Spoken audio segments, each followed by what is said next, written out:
Kolkata high court থেকে পাওয়া আজ সন্ধ্যের সবথেকে ভয়ঙ্কর খবর। আরও বড়সড় বিপদে রাজ্য সরকার। কলকাতা হাইকোর্টে জাস্টিস মান্থা স্যারের নির্দেশ কার্যকর না করায় এবার রাজ্যের মুখ্য সচিবকে আদালতে তলব করল জাস্টিস মান্থা স্যার। ওবিসি সংক্রান্ত মামলা 2010 সালের ওবিসি সংক্রান্ত মামলায় 12 লক্ষ ওবিসি ইতিমধ্যেই বাতিল করেছে রাজ্য সরকার। কলকাতা হাইকোর্টের বিচারপতি তপব্রত চক্রবর্তী, বিচারপতি রাজশেখর মান্থার ডিভিশন বেঞ্চ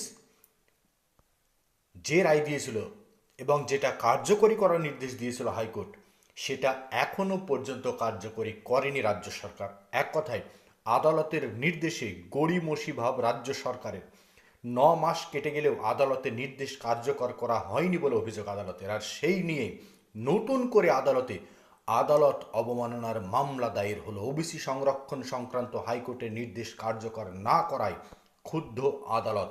রাজ্যের অনিচ্ছা ও উদাসীনতায় ক্ষোভ উগরে দিয়ে আদালত সরাসরি রাজ্যের মুখ্য সচিবকে আদালতে হাজিরার নির্দেশ দিলেন। সেই সঙ্গে আদালত অবমাননার মামলাও গ্রহণ করল আদালত। মামলার পরবর্তী শুনানিতে রাজ্যের মুখ্য সচিবকে সশরীরে হাজিরা দেওয়ার নির্দেশ দিলেন বিচারপতি তপব্রত চক্রবর্তী, বিচারপতি রাজশেখর মান্থার ডিভিশন বেঞ্চ।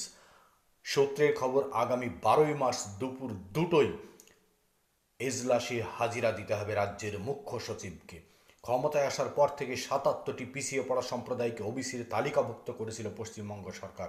গত মেতে 2011 সাল থেকে জারি হওয়া সমস্ত ওবিসি সার্টিফিকেট বাতিল করে কলকাতা হাইকোর্ট, যার জেরে এক ধাক্কায় 12 লক্ষ ওবিসি শংসাপত্র বাতিল হয়ে যায়। সেই মামলায় আদালত কিছু বিষয় কার্যকরী করার নির্দেশ দিয়েছিলেন, কিন্তু সেটা না মেনে সুপ্রিম কোর্টে গিয়েছেন এটা এখতিয়ার রয়েছে রাজ্যের। কিন্তু কলকাতা হাইকোর্টের নির্দেশকে থোড়াই কেয়ার করে দিনের পর দিন কলকাতা হাইকোর্টের জাস্টিস রাজশেখর মান্থা এবং তপব্রত চক্রবর্তীর নির্দেশে গড়িমসি করে কার্যত দিন গুনছিল রাজ্য সরকার। এবার সেই মামলায় রাজ্যের মুখ্য সচিবকে আদালতে হাজিরার নির্দেশ দিল জাস্টিস রাজশেখর মান্থা এবং তপব্রত চক্রবর্তীর ডিভিশন বেঞ্চ।